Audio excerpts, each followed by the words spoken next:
Good morning and welcome to the Daily Journal's Newsbreak, sponsored by Renaissance Bank. Today is Monday, March 19th, and I'm your host, Emma Kent.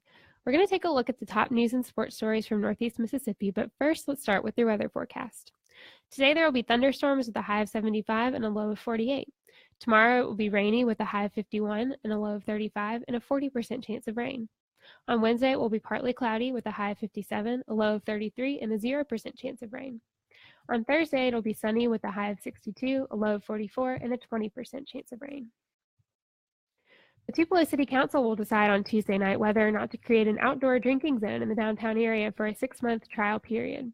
Tupelo Mayor Jason Shelton strongly backs what is more formally called an entertainment district. His administration recently took 3 council members on an out-of-town trip to observe entertainment districts in other cities. However, the City Council remains closely divided. Council President Markel Whittington said he expects the vote will be 4-3 one way or another. The state legislature authorized Tupelo and some other cities to create these districts 2 years ago. Shelton's administration has taken a slow approach to the issue, and he is only now recommending action. Within the boundaries of these entertainment districts, alcoholic drinks may be taken off the premises of restaurants or bars and carried and consumed outdoors. The Tupelo district will only be active on Thursdays and Fridays from 5 p.m. to midnight and on Saturdays from 10 a.m. until midnight. It could also be active on other days with special approval. Questions remain on how much funding the Mississippi legislature will provide to public school districts. Earlier this session, the House passed a plan to spend an additional $8.2 million for the basic operation of local school districts for the upcoming fiscal year.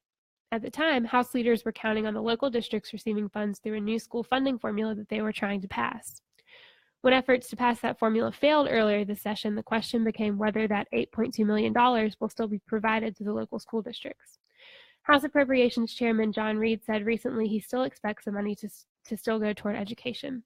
However, the Senate budget proposal level funds the Mississippi Adequate Education Program, and Senate Appropriations Chairman Buck Clark questioned the House's plan to leave the additional $8.2 million in education.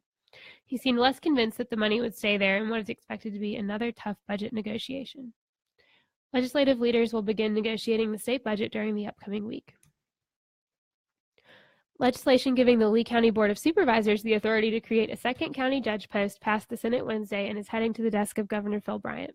Lee County legislators said they anticipate the governor signing into law the bill. It passed the Senate without a dissenting vote.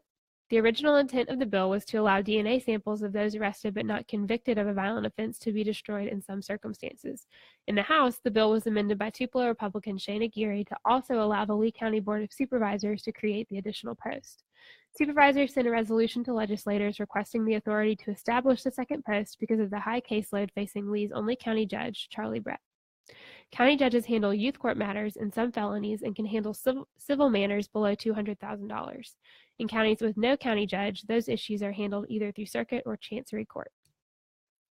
And in sports, the Mississippi State women's basketball team takes on Oklahoma State tonight for a trip to the Sweet 16. The top-seeded Bulldogs and the 9th-seeded Cowgirls will meet in the second round of the NCAA tournament. The game will tip off at 8 p.m. at Mississippi State's Humphrey Coliseum. It will be broadcast on ESPN2. It will be the second meeting between the two teams this year after MSU defeated Oklahoma State 79-76 on December 3rd. MSU's Victoria Vivian scored 30 points in that game but was topped by a 35-point performance by OSU's Lauren Goodwin. Goodwin also had 10 rebounds, 4 steals, and was 3 of 4 from three-point range. Goodwin leads Oklahoma State in scoring, averaging 20.8 points. She also has 5 30-point games. The winner will play 4th-seeded North Carolina State on Friday in Kansas City. Mississippi State defeated Nichols 95-50 in its first round game on Saturday. Oklahoma State defeated Syracuse 84-57. That does it for Newsbreak on this Monday. Don't forget that this show is just one of the many online offerings courtesy of the Daily Journal that get your news off the page and on the go.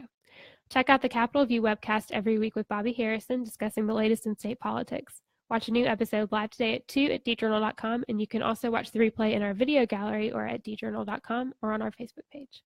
Special thanks to Renaissance Bank for sponsoring Newsbreak, and remember you can catch new episodes each weekday morning at djournal.com or on our Facebook page. Thanks for joining us. I'm Emma Kent. Have a great Monday.